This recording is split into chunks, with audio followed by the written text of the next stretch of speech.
함께 하나님 말씀 보겠습니다. 이 시간에 함께 나눌 말씀은 빌립보서 1장 27절에서 30절까지의 말씀입니다.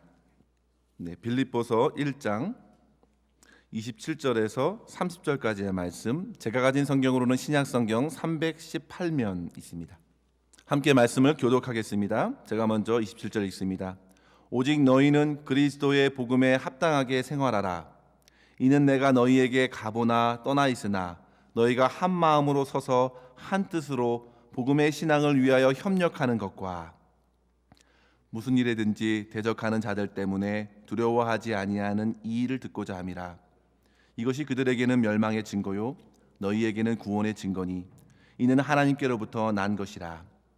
그리스도를 위하여 너희에게 은혜를 주신 것은 다만 그를 믿을 뿐 아니라 또한 그를 위하여 고난도 받게 하려 하심이라. 함께 읽겠습니다. 너희에게도 그와 같은 싸움이 있으니 너희가 내 안에서 본 바요 이제도 내 안에서 듣는 바니라. 아멘. 네, 사랑하는 성도 여러분, 오늘은 위의 것을 바라본 사람들 두 번째 시간, 고당 조만식 선생님의 인생을 통해서 풍성한 영적인 교훈을 생각해 보고자 합니다. 제가 조만식 선생님을 소개하고 싶은 것은 저의 이름과 같아서가 아닙니다. 학창 시절을 돌아보면 친구들이 이름을 가지고 놀리던 시기를 저 또한 혹독하게 보냈는데요. 그때마다 저는 역사 시간에 교과서에서 나오는 이 조만식 선생님을 생각하면서 나름 적잖은 위로를 얻기도 했습니다. 그러나 그렇게 조만식 선생님의 그런 혜택을 누렸음에도 불구하고 정말 이분이 어떤 인생을 살았는지 너무나도 몰랐습니다. 그래서 이번 기회를 통해서 조만식 선생님은 어떤 분이신지, 어떠한 삶을 사셨는지 그 삶의 흔적을 살펴보고 저는 정말로 놀랐습니다. 이번 시간을 준비하기 위해서 몇 권의 우리 선생님의 전기를 읽어보았고요. 자료들을 찾아보았는데요.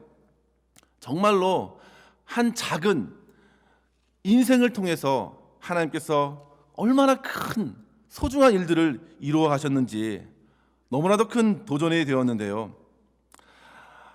바라기는 저뿐만 아니라 이 자리에 함께 하시는 성도님들에게도 그러한 풍성한 은혜와 영적 도전이 있기를 주님의 이름으로 간절히 축원합니다.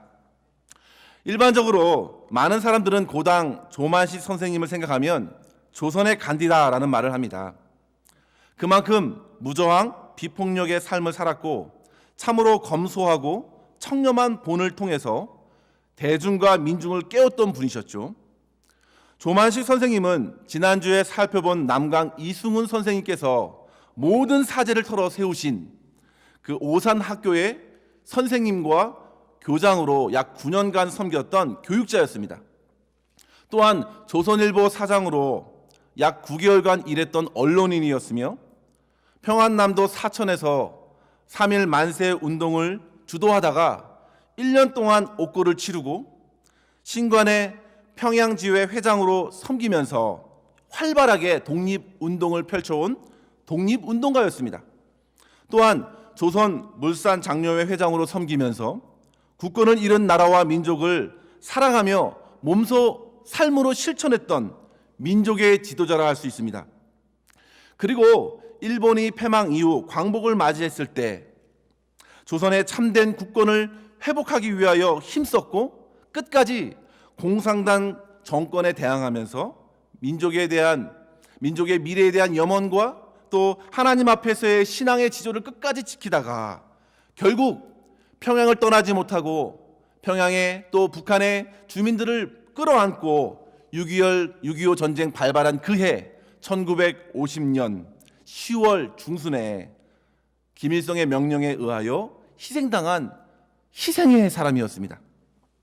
사랑하는 성도 여러분, 70년이 채 안 된 그의 짧은 인생 속에서 그가 얼마나 귀한 일들을 감당하며 살았는지 정말 놀라움을 금하지 못하겠는데요.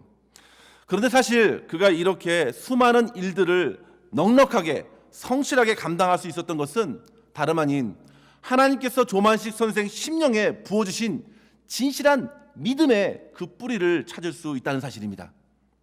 그는 1904년 러일 전쟁의 그 혼란한 시기에 하나님께서 전해주신 친구를 통해 전해준 복음을 받아들이고 회심을 경험합니다.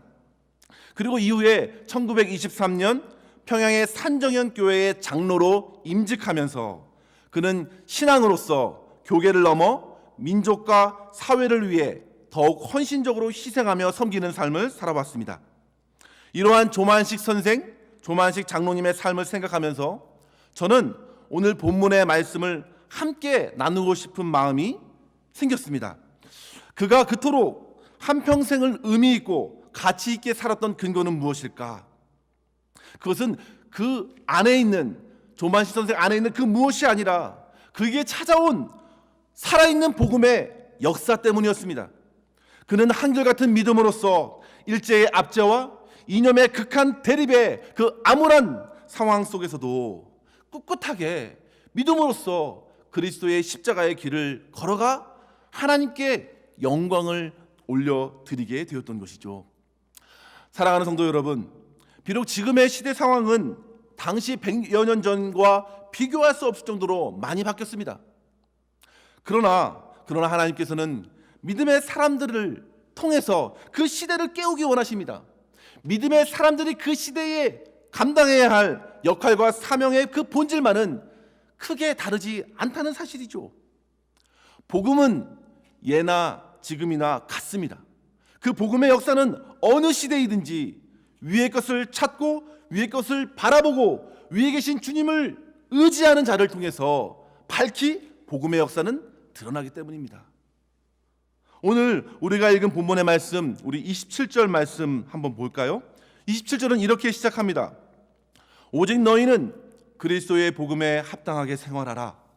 이는 내가 너희에게 가보나 떠나 있으나 너희가 한 마음으로 서서 한 뜻으로 복음의 신앙을 위하여 협력하는 것과 28절에는 무슨 일에든지 대적하는 자들 때문에 두려워하지 아니하는 일을 듣고자 함이라. 이것은 곧 구원의 증거이고 하나님께로 난 것이라 했습니다. 사도 바울이 감옥에 갇혀 빌립보 성도들에게 도전했던 이 복음에 합당한 삶, 그 복음에 합당한 삶이 바로 고당 조만식 선생께서 그의 인생에서 살았던 삶이라는 것을 알게 되었습니다. 특별히 이 시간적인 한계 때문에 고당 조만식 선생님의 그 생애를 속속히 다룰 수는 없지만 시간이 허락된 그런 시간에 우리는 세 가지의 측면에서 이 본문의 말씀과 함께 우리 조만식 선생의 인생 속에서 어떻게 복음으로 역사되었는지를 세 가지의 교훈을 한번 살펴보았으면 좋겠습니다. 첫 번째로 성도 여러분, 조만식 선생은 복음으로 그 삶이 변화되었고 복음에 합당한 삶을 살고자 헌신하였습니다. 성도 여러분, 당시의 구한말 시대에 사회적으로 귀하게 쓰임받았던 인물이 어디 조만식 선생님 하나뿐이었겠습니까? 여러 사람이 있었을 것입니다. 그러나 그럼에도 분명한 것은 일제의 탄압과 억압에도 자기 자신의 안위만 구하지 않고 시대를 깨우고 그리고 민족과 나라를 위해 희생했던 대부분의 사람들은 바로 복음으로 변화된 성도였다는 사실이죠. 이는 한국 근대사에 고스란히 남아 있습니다. 많은 분들께서 아시는 바대로 1919년 한국 기독교인이 20만 명 정도 되었다고 해요. 이는 당시 한국의 인구의 1.5% 정도 되는 비율입니다. 그러나 1919년 3.1운동을 일으켰던 민족대표 33명 중에 거의 절반이 되는 16명의 사람들이 바로 기독교인이었습니다. 심지어 만세운동을 펼치다 체포된 기독교인의 비율은 당시 인구 대비 1.5%가 아니라 무려 22%였다는 사실은 얼마나 주님의 복음이 사람과 시대를 깨웠는지를 보여주는 것이죠. 이러한 복음의 현장에 바로 조만식 선생님도 함께 있었습니다. 고당 조만식 선생님은 1883년 2월 1일 평안남도 강서군 반성면 반일리 내동에서 창녕 조씨 집안의 장남으로 태어났는데요. 평안남도 강서구는 바로 지금의 평안시의 왼쪽에 붙어있는 지역으로 대동강을 끼고 외국과의 교류가 활발히 펼쳐졌던 지역이라 할 수 있습니다. 강서군에서 배출한 또 다른 대표적인 인물이 있다면 조만식 선생보다 5살 위였던 도산 안창호 선생이 계십니다. 둘은 서로 오랫동안 이름은 알고 있었지만 만나지는 않았거든요. 후에 제대로 만난 적이 있는데 그때가 바로 1935년 2월 10일에 도산 안창호 선생님께서 대전 형무소를 나오시고 이제 추록한 지 며칠 지나서 2월 16일에 평양을 방문하게 됩니다. 그때 평양에 있는 몽양 오윤선 선생이 집에 머물게 되었는데요. 그때 셋은 참 많은 이야기를 나눴다고 합니다. 그때 보시는 바와 같은 사진을 찍었다고 합니다. 가운데 계신 분이 도산 안창호 선생이시고요. 그리고 왼쪽에 계신 분, 오른쪽에 계신 분은 바로 고당 조만식 선생이 되십니다.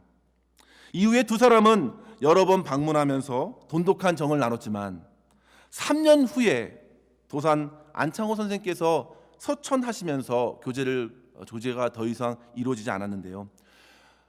도산 안창호 선생님의 소천으로 인해서 당시에 고당 조만식 선생께서 그 안창호 선생님의 모든 장례 절차를 진두지휘하며 섬겼다고 합니다.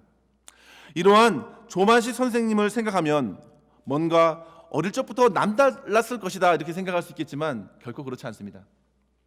그는 괄괄한 성격을 가진 여간 개구쟁이가 아니었습니다. 그의 아버지가 좀 넉넉했습니다. 그는 부족하지 않은 환경에서 자랐고 그리고 6살 때부터 서당에 다녀서 글 공부를 할 수 있었습니다. 그를 가르쳤던 훈장 장정봉이라는 사람은 그의 영리함을 보고 꽤나 칭찬을 했다고 합니다. 그러나 조만식 선생은 어릴 적부터 병이 많았고 몸이 약해서 동네 아이들에게 매를 맞기 일쑤였습니다. 두들겨 맞는 거예요. 그때 집에 돌아오는 그 조만식을 보면서 부치는 말합니다. 그런 나약한 사내로 다니거든 밥도 먹지 말라. 아버지의 핀잔을 듣고 밥도 먹이지 않고 벌을 세우는 것이죠. 이 같은 아버지의 가르침에 어린 조만식은 스스로 마음을 다잡고 체력을 길러야겠다. 비록 작은 체구이지만 그는 결심하여 체력을 단련하기 시작합니다. 그리고 지금에도 평양에는 유명하지만 그 날파람이라는 그 평양 전통 무술을 터득하게 됩니다. 이 날파람은 어떤 예의를 갖추는 태권도와 같은 어떤 그런 격투가 아니라 온 몸을 사용해서 이 태권도와 짬뽕이 된 건데요. 그래서 온 몸을 사용해서 공격과 방어 기술을 융합하는 그런 육탄전에 맞는 무술인데요. 이 날파람의 일각에는 있을 정도로 훈련하고 단련합니다. 그래서 한때는 그가 평양의 싸움꾼이라는 별명을 얻기도 했다고 해요. 이러한 조만식의 그런 어린 시절 생각해 보면 빠질 수 없는 인물이 하나가 있는데요. 그의 친한 친구였습니다. 그가 바로 동네 서당 친구 한정규입니다. 한정규가 중요한 이유는 바로 그를 통해서 그가 복음을 접했기 때문입니다. 여러분들의 어린 시절을 한번 생각해 보십시오.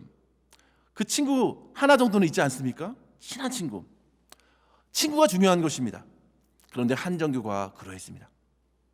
성도 여러분, 바로 이 한정교의 아버지가 다름 아닌 1907년 평양신학교 1회 졸업생 길선주 목사님과 함께 나온 사진인데요. 여러분 사진 보시면 왼쪽 맨 끝에 계신 분이, 밑에 맨 끝에 있는 분이 한석진 목사입니다. 그리고 그 다음 오른쪽이 이기풍 목사님, 제주도로 선교 가신 분.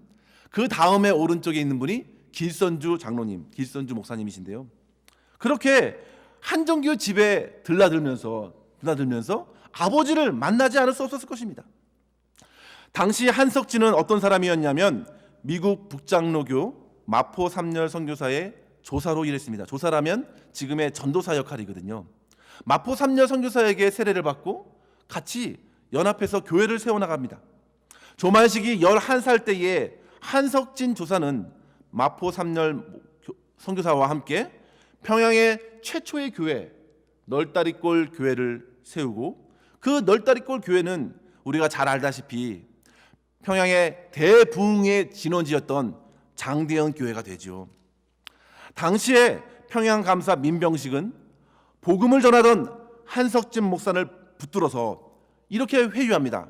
내가 하늘에 주먹질을 하면 석방해 주겠다. 그렇게 회유하고 고문하지만 끝내 거절하고 고초와 고문을 다 당했던 일화는 그의 한석진 목사의 신앙의 기계를 가늠하게 하죠. 그런 아버지를 둔 한 정교가 바로 조만식 선생의 가까운 시골 고향 친구였습니다. 조만식 선생은 서당을 졸업하고 13살이라는 비교적 이른 나이에 장가를 갑니다. 2살 연상의 박씨 부인과 결혼을 하는데요. 그는 가정을 꾸리기 위해서 이제 평양에 포목상 사업을 하는데 대박을 칩니다. 돈을 많이 법니다. 그리고 친구 한정교와도 너무 친하니까 동업을 한 거예요. 지물포 사업을 하는데 또 대박이 납니다. 크게 돈을 벌어서 약 8년 동안 평생 쓰고도 남을 재산을 모았다고 해요. 그러나 동시에 그의 삶에도 어려움이 찾아오는데요. 바로 박씨 부인과 박씨 부인 사이에서 얻은 첫 번째 아들이 그만 정신 미숙아로 태어나면서 그는 자괴감에 빠지고 점점 밖으로 나돌기 시작했습니다. 이른 나이에 장사로 많은 돈을 벌어들인 그는 밖으로 나돌면서 돈을 펑펑 써가면서 평양의 종로 거리를 폐회하였습니다.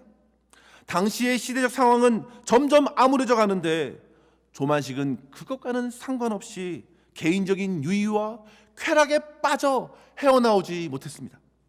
그러던 중 그가 20살 때에 아내 박씨를 병으로 잃게 됩니다. 그리고 새롭게 재혼을 했음에도 불구하고 여전히 복음을 듣지 못하고 만나지 못하고 영접하지 못했던 그는 그의 삶에는 여전히 자기 연민과 자기 쾌락에 사로잡혀 지낼 수밖에 없었습니다. 그러나 그의 인생에 터닝 포인트가 생깁니다. 사랑하는 성도 여러분, 이것이 중요한 것입니다. 인생의 전환점이 그의 인생에 다가왔습니다. 1904년 2월 10일에 평양 일대가 총소리들로 요란했습니다. 바로 러일 전쟁이 발발한 겁니다. 이때의 러시아 군인이 약 20만 명이 넘는 군인들이 움직였는데요. 이 전쟁으로 인해서 조만식은 평생 자기가 누릴 것 같은 사업을 접어야 했고 그의 가족과 함께 벽지도라는 대동강 중류에 있던 작은 섬으로 피난 가게 됩니다. 이때 그의 나이가 22살이었는데요. 그는 그곳에서 자기에게 찾아온 친구 한정교의 전도를 받고 회심하게 됩니다. 그동안 함께 동업까지 했던 한정교가 그에게 복음을 전하지 않았을 리 없습니다. 많이 전했을 것입니다. 아버지를 소개하고 복음을 전하고 예수님을 전했을 것입니다. 그러나 그때마다 조만식은 자기가 즐기고 사랑했던 술, 담배, 여자, 돈을 뿌리칠 수가 없었습니다. 그런데 전쟁의 참상을 눈앞에서 직면하고 그의 사업도 그의 가정도 그의 안위조차도 보장할 수 없는 그런 절박한 상황 속에서 드디어 그 복음을 받아들이게 된 것이죠. 한정교가 말합니다. 만시가 마치 저에게 하는 듯한 저에게 하는 것 같아요. 만시가 지금 우리나라 형편이 이와 같은데 너는 언제까지 술과 여자로 망나니 생활을 하면서 인생을 허비하겠느냐? 이제 새 사람이 되라. 예수를 믿어야 새 사람이 된다. 예수를 믿어야 한다. 조만식의 마음이 열리기 시작합니다. 그때만큼은 예수에 대해서 그가 진지하게 생각합니다. 사랑하는 성도 여러분, 복음에는 이 같은 능력이 있습니다. 청년 조만식은 그렇게 러일 전쟁이 끝나고 친구 한정교회 인도를 받고 평양의 교회 장대응 교회를 방문합니다. 그곳에서 주일 낮에 모여 예배드리는 약 1,500여 명의 성도들이 그 예배를 드리는 모습을 보면서 충격을 받습니다.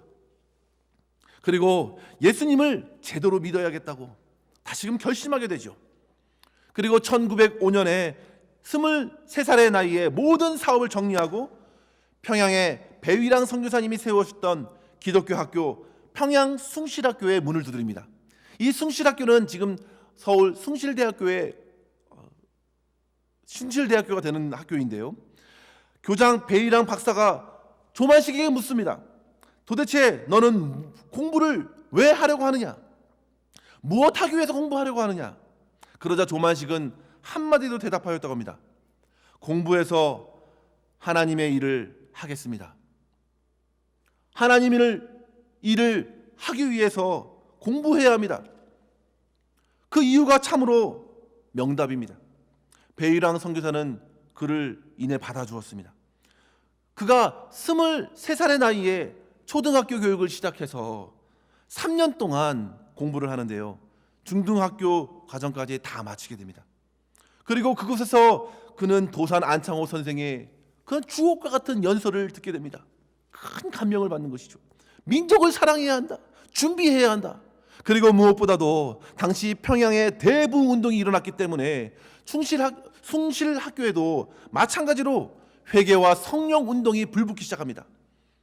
그래서 조만식 선생도 더욱 신앙에 불붙는 신앙으로 성장하게 되는 것이죠. 사랑하는 성도 여러분, 하나님께서는 한 사람을 세우기 위하여 이와 같은 복음의 역사를 일으켜 가셨습니다. 나이와 환경에 상관없이 복음은 그렇게 사람을 깨우고 하나님을 위하여 자기 자신을 기꺼이 드리게 하는 것이죠. 조만식은 3년간 숭실학교에서 열심히 배우고 이후에 1908년 하나님의 일을 하기 위하여 더 배워야겠다. 그래서 일본으로 건너갑니다. 일본으로 유학 가서 약 5년간 영어와 대학의 법학을 공부하게 되는데요.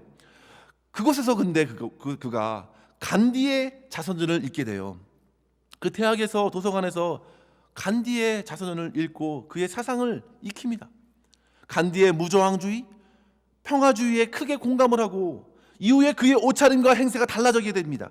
검소하게 되었고 절제하게 되었고 그리고 자기 자신을 치는 삶을 살게 됩니다. 그리고 더욱 분명히 복음을 따르는 삶으로 변화되어 가는 것이죠. 그 삶이 곧 주변에 있는 친구들에게, 동료들에게, 제자들에게, 후배들에게 감동이 되는 것입니다. 이후에 그는 유학을 마치고 돌아와 오산학교의 교사와 교장으로 그리고 물산장려회 회장으로 섬기면서 항상 모범으로 보이는 삶으로서 주변 사람들을 변화시켰습니다. 사랑하는 성도 여러분, 복음이 한 사람을 변화시키되 단지 그의 미래만 반짝 밝히는 것이 아닙니다. 복음은 그의 삶, 현재의 삶을 새롭게 합니다. 복음을 받아들이면 언어가 바뀌고 생각이 달라집니다. 영향을 받습니다. 새로운 삶을 지금 살게끔 바꿔가는 것입니다. 이것이 바로 복음의 능력입니다. 한참 후에 변화되는 것이 아니라 그 자리에 복음 안에서 새로워지는 것입니다. 오늘 이 본문의 말씀을 전해준 바울은 그렇게 복음에 가져다준 삶의 변화를 고백하지 않습니까? 3장에 보시면, 빌립보서 3장에 보시면 그는 불붙는 고백을 합니다. 모든 것을 배설물로 여기고 오직 그리스도 예수를 아는 지식이 가장 고상하다고 그는 고백합니다. 오늘 본문에도 보십시오. 누가 보든지 보지 않든지 복음을 부끄럽지 않게 합당한 삶을 살라고 그렇게 강조합니다. 28절에 보시면 무슨 일이든 어디서든 분명 세상에는 믿는 자들을 해코지하려는 대적자들이 사방에 있는데 시험에 빠지지 않도록 복음으로써 변화된 삶을 살아가라고 바울은 가르쳐주고 있는 것이죠. 그 삶을 바로 고당 조만식 선생님께서 살아가신 것입니다. 사랑하는 성도 여러분, 저와 여러분의 삶에도 이러한 복음의 능력, 변화의 능력, 복음에 합당한 삶의 놀라운 변화의 역사가 나타날 수 있기를 주님의 이름으로 간절히 축원합니다. 두 번째로 성도 여러분, 고당 조만식 선생의 삶에서 우리는 복음의 신앙을 위하여 한 마음으로 협력하는 모습을 발견하게 됩니다. 그가 일본에서 유학했을 때의 일입니다. 그는 유학을 가자마자 이제 다양한 여러 모임이 있었어요. 그런데 그 중에서 일본 유학생 모임들이 여러 있었지만 신앙의 모임, 동경 기독 청년회에 가입합니다. 그것은 어떤 일을 했냐면 이제 유학 오는 친구들을 잘 정착할 수 있도록 돕고 매 주일마다 성경 공부 또 예배를 드리고 함께 그렇게 신앙을 키워나가는 모임이었습니다. 이곳에서 가입하고 이제 채 1년이 지나고 나서 그가 회장을 맡게 되는데요. 이제 여러 일들을 감당하면서 점점 그 집회가 부흥하기 시작합니다. 주일 저녁 집회에 약 80여 명의 친구들이 나오고 그 해에 40명이나 세례를 받기도 하고 도저히 동경 기독 청년회가 동경 YMCA가 이 일을 다 감당하기가 어려웠습니다. 그래서 그는 깨닫습니다. 교회를 세워야 되겠다. 동경에 한인교회를 세우자 이런 다짐을 하고 한국교회에 요청하기에 이릅니다. 그래서 결국 1909년 5월에 동경 YMCA에 조선인교회를 창립하게 되는데요. 이때 대한예수교 장로회 동로회에서 파송하신 목사님이 바로 누구냐면 자기의 고향 친구 한정교회 아버지 한석진 목사였습니다. 얼마나 기가 막힌 만남인가요? 친구 아버지, 그가 바로 일본에서 그가 세우고자 한 교회의 첫 번째 목사님으로 모시게 된 것입니다. 고당 조만시 선생은 이제 한석진 목사님을 모시고 교회를 세우면서 자기는 당시에 영수라고 해서 장로의 역할을 맡게 되고 교회와 또 학생들을 돌아보게 됩니다. 그런데 점점 교회가 부흥하게 되니까 이제 유학생들이 많아지고 또 교회가 점점 부흥하게 돼서 여러 다양한 사람들이 오기 시작했습니다. 유학생들이 나눠져서 이제 그 안에도 여러 가지 지역의 출신들이 달랐고 또 장로교, 감리교 여러 교파들이 나눠졌습니다. 따로 모임을 갖고 따로 예배를 드리고자 하는 움직임이 있었습니다. 그럴 때 조만시 선생이 나가서 이렇게 말했다고 합니다. 교회도 하나이고 나라도 하나입니다.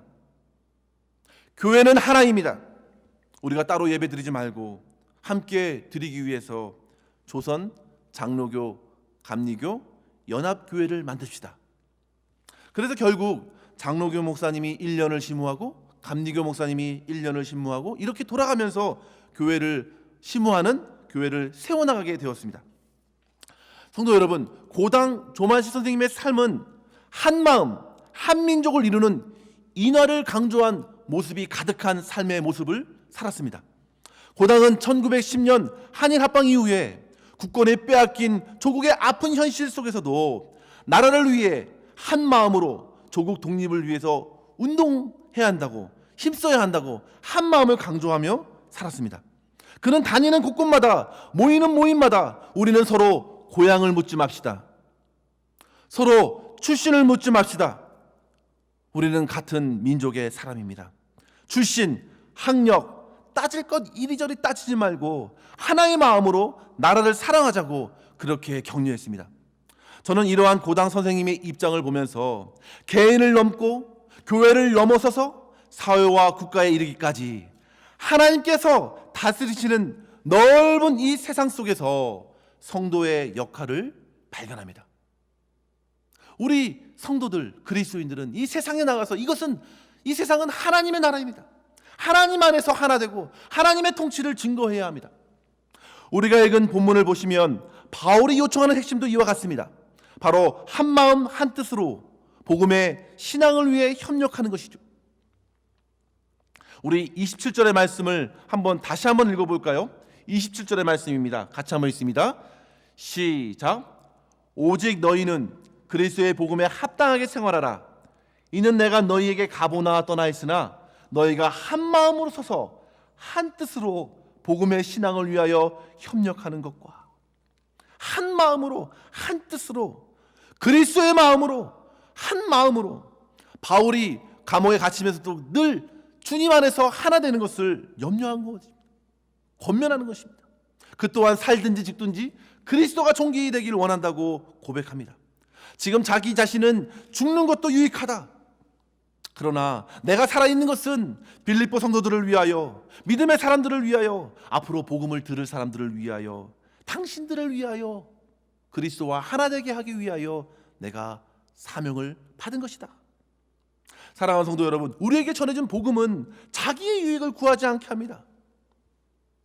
복음은 예수님께서 죄인과 하나님을 화해시키기 위해서 자기 자신을 한없이 십자가에 내어진 사건이 바로 복음입니다. 복음은 자기 자신을 위한 안위, 영달을 거부합니다. 복음은 철저히 다른 사람들의 유익을 생각합니다. 철저히 주변의 이웃과 사회에 관심을 갖게 합니다. 복음은 하늘의 것과 땅의 것이 예수 그리스도 안에서 하나 되게 하는 역사입니다.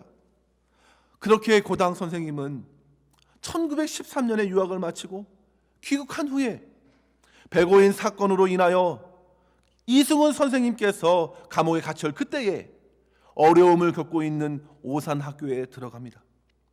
그곳에서 교사, 기숙사 사감, 교목으로 섬기면서 한 푼의 봉급을 받지 않고 헌신적으로 학생들을 지도하였습니다. 그리고 이후에 2년 후에는 이제 가석방한 이승훈 선생님의 요청으로 5번째 교장이 되는데요. 그때에도 솔선수범으로 아이들을 가르쳤기 때문에 많은 사람들이, 기라성 같은 사람들이 세워지게 됩니다. 그때 그분이 교장으로 섬길 때에 기도회를 인도하는데요, 그때마다 그가 강조한 것이 있습니다. 3가지를 강조했는데요. 사람을 사랑하고 결례를 사랑합시다. 2번째는 올바른 사람이 되어야 합니다. 올바른 사람이 되기 위해서는 반드시 예수 그리스도를 믿어야 합니다. 셋째는 학문을 잘해서 뒤처지지 말아야 합니다. 열심히 배워야 합니다. 이러한 가르침으로 후에 독일 유학을 마치고 외과 의사가 된 백인재 선생이 있습니다. 산정현교회 목사로 청빙되어 일사각오로 순교하신 주기철 목사님이 계십니다. 한국 기독교의 거목이신 한견직 목사님도 계십니다. 교육계에 헌신했던 주기용, 김항복, 함석헌, 시인 김소월 선생님도 계십니다. 너무나도 아름다운 제자들을 세워 나갈 수 있었습니다. 사랑하는 성도 여러분, 복음이 사람을 변화시키는 힘은 그저 몇 가지 지혜를 건네준 것으로 가능한 것이 아닙니다. 몸소 겸손한 마음으로 다른 사람을 품고 실제 자기가 말한 가르침을 실천의 삶에서 드러냈을 때에 복음의 역사, 복음의 변화가 일어나는 것입니다. 가능한 것입니다.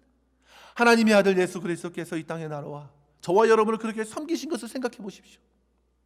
우리는 이내 나의 고집스러운 마음을 내려놓게 됩니다.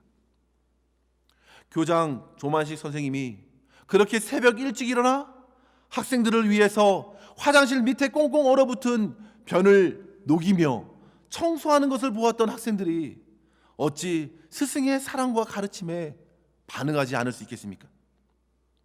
뿐만 아니라 후에 조만식 장로님은 처음에 이제 장대현 교회에서 신앙생활을 했지만 이후 장대현 교회는 계속 교회를 낳게 되었거든요. 4번째로 세운 교회가 바로 산정현 교회인데요. 1923년에 산정현 교회 장로로 임직 가게 됩니다.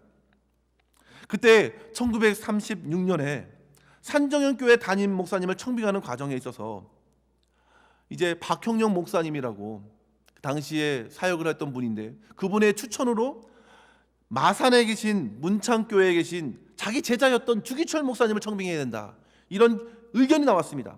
그러자 조만식 선생님께서 몸소 평양에서 마산까지 내려와 그 문창교회를 방문하고 주기철 목사님을 찾아가 간곡히 부탁합니다. 주기철 목사님은 조만식 장로님보다 15살이나 아래였습니다. 조만식 장로님께서 13살에 결혼하셨기 때문에 아들뻘입니다. 뿐만 아니라 오산학교에서 교장으로 계셨을 때에, 교장 선생님으로 계셨을 때 우리 주기철 목사님은 학생이었습니다. 학생. 그렇게 가르쳤던 제자였지만 그 제자를 목사님으로 모시기 위해서 얼마나 겸손히 그리고 얼마나 충성스럽게 그분을 모시고 또한 성도들을 섬겼는지, 교회를 세웠는지 옆에 있는 성도들이 볼 때에 감동할 수밖에 없었다고 합니다. 한 유명한 일화가 있습니다. 주일에 조만식 장로님께서 예배에 참석하기 위해서 집에서 나왔는데 교회로 가려고 하는데 뜻밖의 손님이 찾아온 거예요. 그분이 찾아와서 중요한 일이 있습니다. 우리 국산폰 장려 운동에 중요한 결정을 내려야 하는데 그 이야기를 계속 하는 거예요. 그 이야기를 듣다가 그만 예배 시간에 늦게 되었습니다. 예배는 이미 시작되었고 문을 살짝 열고 들어가니 이미 설교 중이었습니다. 이때 설교를 하던 주기철 목사님께서 죄송한 표정으로 고개를 숙이고 들어오는 조만식 장로님에게 다음과 같이 말했다고 합니다. 조 장로님, 오늘은 자리에 앉지 마시고 서서 계십시오. 지각하는 학생에게 벌을 주듯이 서서 예배드리라는 것입니다. 여러분, 그 순간에 사람들이 잠잠해집니다. 그리고 수근수근거리기 시작합니다. 다른 사람도 아닌 민족의 지도자로 정평이 나 있는 장로님께 어떻게 제자가 저렇게 무안을 줄 수 있느냐고 이곳 저곳에서 수근수근거리는 소리가 들리기 시작합니다. 사람들은 조만식 장로님께서 어떻게 반응할지 궁금했습니다. 매우 긴장된 분위기였어요. 조 장로님은 끝까지 서서 예배를 드렸고 이후에 주기철 목사는 설교를 마치고 조만식 장로님께 기도 인도를 부탁드렸습니다. 그때에 조만식 장로님께서 앞에 나와 이렇게 기도했다고 합니다. 주여, 이 죄인을 용서하여 주옵소서. 애국 운동을 한다고 주님과 약속한 시간에 늦었습니다. 목사님의 마음이 얼마나 마음이 아프시면 설교를 하다가 말고 이토록 책망하시겠습니까? 목사님의 마음을 아프게 한 죄를 용서하여 주옵소서. 그렇게 눈물을 흘리며 간절히 기도하고 있는 조 장로님과 함께 주기철 목사님도 함께 눈물을 흘리면서 기도하기 시작합니다.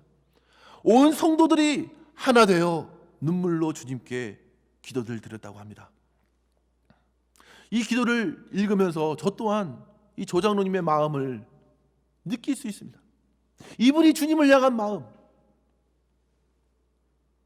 용서를 인정하는 마음, 자기의 잘못을 인정하는 마음.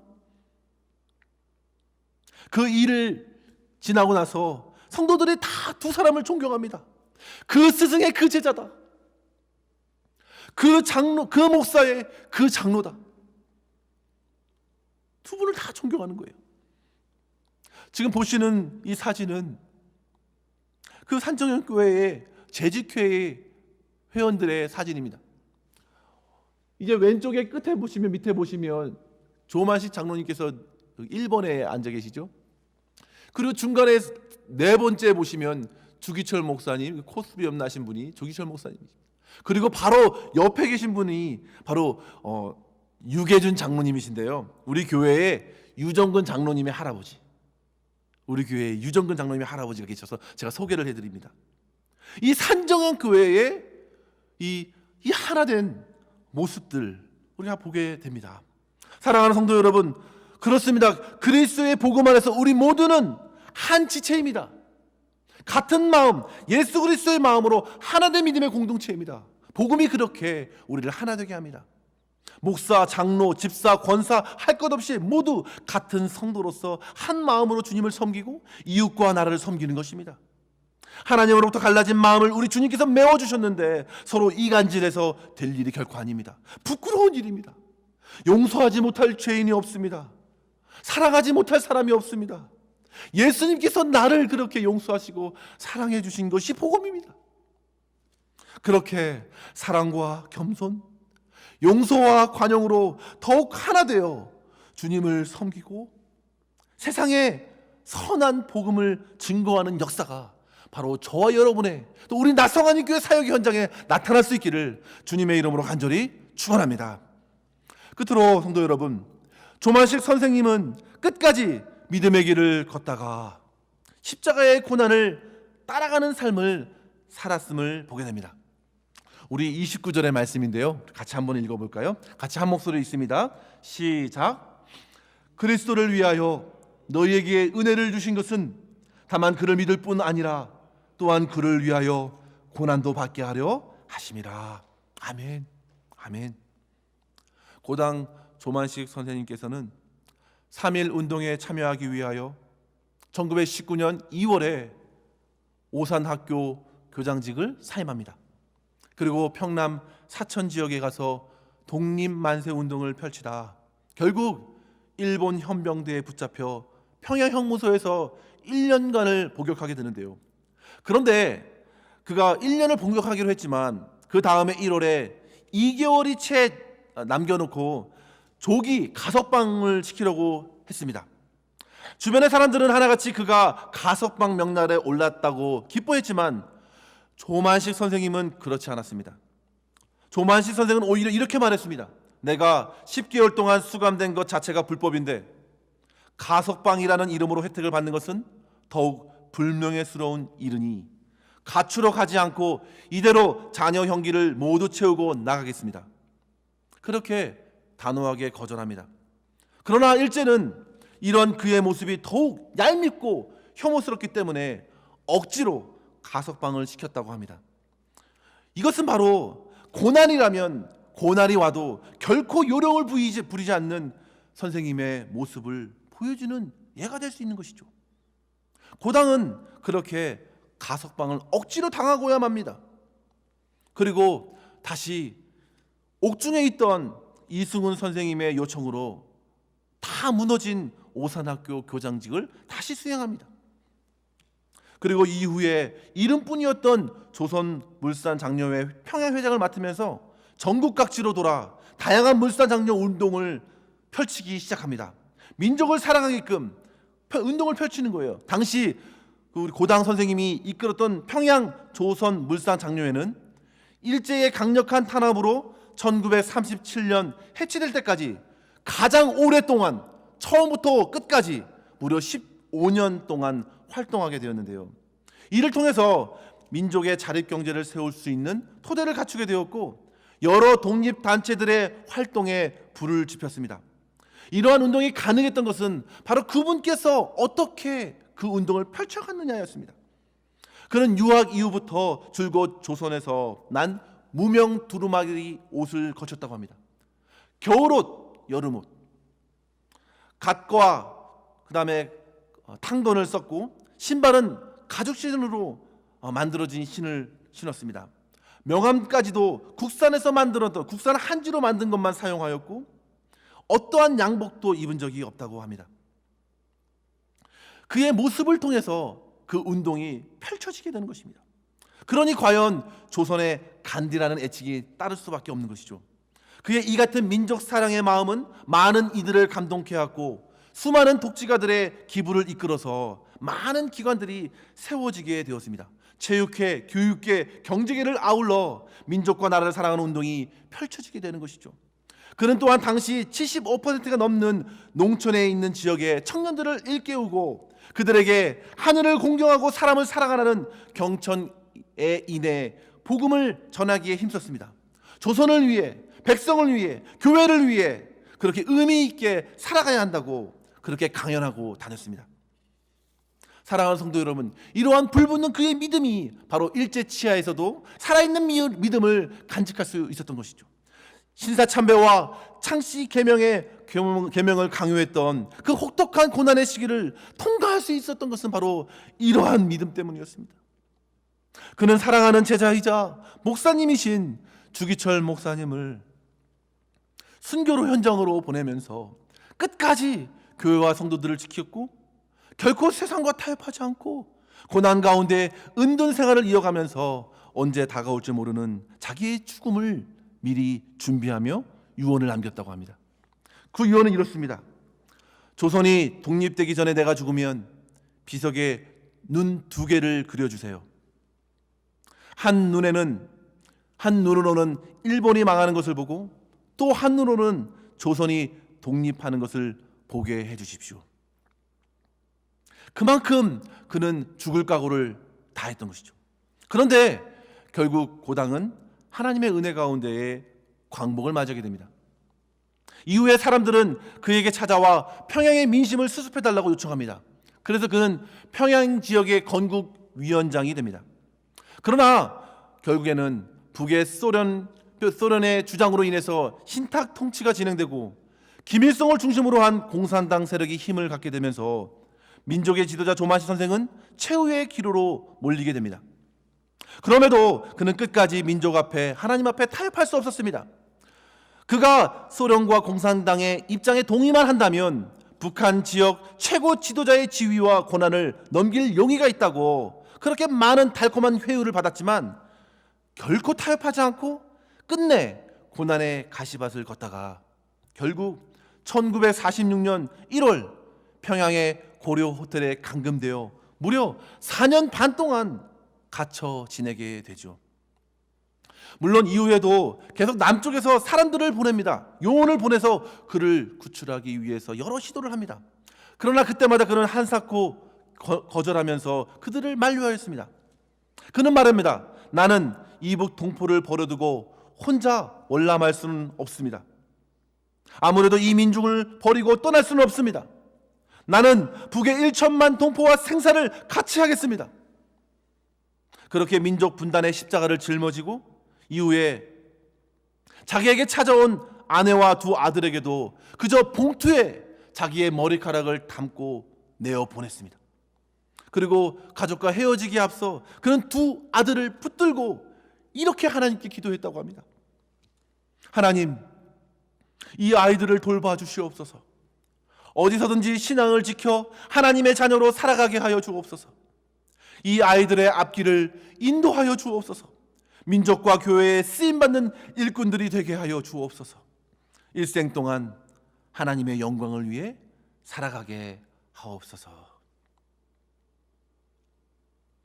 눈물의 기도와 함께 그는 결국 홀로 북에 남았고 분단의 전쟁 중에 평양을 빠져나가려던 김일성의 지시로 1950년 10월 18일에 죽음을 맞게 되었습니다. 사랑하는 성도 여러분, 그는 마지막까지 원수를 사랑하라는 주님의 말씀을 몸소 실천하면서 나눠진 분단의 아픈 현실을 짊어졌고 마지막까지 비폭력 무저항으로서 어떤 회유와 핍박에도 굴하지 않는 믿음으로써 살아갔습니다. 혼란한 사회적 위기에도 나 하나만의 안위를 구하지 않고 고통이 어떠하다 해도 고난의 길을 마다하지 않고 주어진 십자가, 하나님께서 나에게 맡겨주신 사명이라 생각하고 고난이 와도 그 고난의 길을 끝까지 걸어가 후대에 아름다운 믿음의 유산을 보여주고 하나님께 영광이 되는 삶을 살았던 것이죠. 사랑하는 성도 여러분, 결코 복음은 믿는 자에게 세상으로부터 겪는 고난을 제외시키지 않습니다. 성경은 말합니다. 경건하게 살고자 하는 자는 고난이 핍박이 따르리라.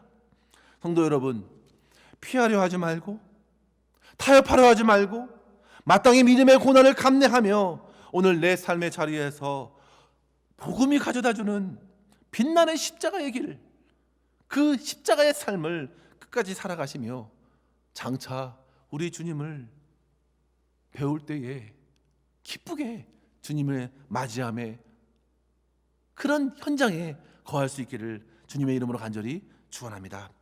말씀을 마칩니다. 고당 선생님의 신앙의 삶을 돌이켜 보십시오. 성도 여러분, 그는 복음 앞에서 자기의 옛사람을 전부 내어 던졌습니다. 옛사람의 성품을 다 던졌습니다. 그리고 오로지 복음에 합당한 삶을 살기 위해서 자기를 들여 겸손으로 삶의 본을 보였고 무엇보다 사람들과의 하나됨을 추구했던 화평의 삶을 살기에 힘썼습니다. 그는 사람들을 사랑했고 민족을 사랑했으며 스스로 게으름과 나태함을 경계하면서 복음을 따라 참으로 하나뿐인 인생, 의미 있는 삶을 살았고 그렇게 후진들을 이끌었습니다. 그리고 그는 마지막까지 믿음의 고난을 피하지 않고 끝까지 주님 앞에서 민족과 나라를 품고 생을 마쳤습니다. 사랑하는 성도 여러분, 저는 오늘 말씀을 사도 바울의 마지막 유언이 담긴 고백, 사도행전 20장 24절의 말씀을 함께 읽고 말씀을 마치기를 원합니다. 우리 다 함께 사도행전 20장 24절 우리 바울의 고백 함께 믿음의 고백으로 드리고 말씀을 마치겠습니다. 함께 읽습니다. 시작. 나의 달려갈 길과 주 예수께 받은 사명 곧 하나님의 은혜의 복음을 증언하는 일을 마치려 하면은 나의 생명조차 조금도 귀한 것으로 여기지 아니하노라. 아멘. 함께 기도하겠습니다. 이 시간 네 가지의 기도 제목을 함께 나누고 기도하기를 원합니다.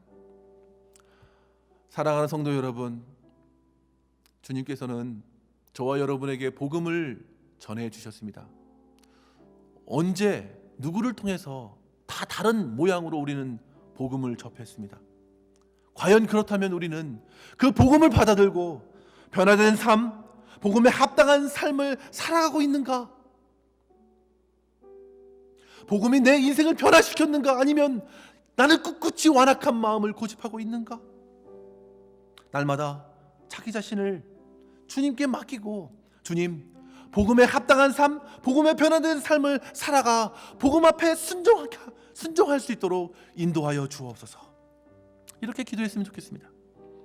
두 번째로 성도 여러분, 복음의 신앙을 위하여 서로 겸손히 섬기고 사랑으로 용서하고 사랑으로 용납하며 한 마음으로 우리 주님과 이웃을, 성도들을 섬기게 하여 주옵소서. 세 번째로 믿음의 고난을 피하지 말게 하여 주시고 담대히 십자가의 고난의 길을 걷고 세상과 이웃을 섬길 때 주님을 나타내고 주님의 영광을 드러내어 마지막에 주님을 기쁘게 뵐 수 있도록 그렇게 내 삶을 인도해 달라고, 피하지 말게 해달라고, 마땅히 사명을 감당하게 해달라고 그렇게 기도할 수 있기를 바랍니다. 그리고 마지막으로 끝으로 나성환이 교회 우리 연약한 성도님들을 위해서 기도해 주시길 바랍니다. 치료를 허락해 주시고 강건케 회복시켜 주시고 우리가 한 마음으로 이 코로나와 또 이 코로나 이후에 맡겨진 교회의 사명을 잘 감당하는 그런 나성환이 교회 되게 해달라고 이 간절한 마음으로 네 가지 기도 제목을 생각하면서 통성으로 주님께 기도할 수 있도록 하겠습니다. 다 함께 기도하겠습니다. 하나님 아버지 감사합니다. 주님 감사합니다. 우리에게 복음을 들려주신 것 감사합니다.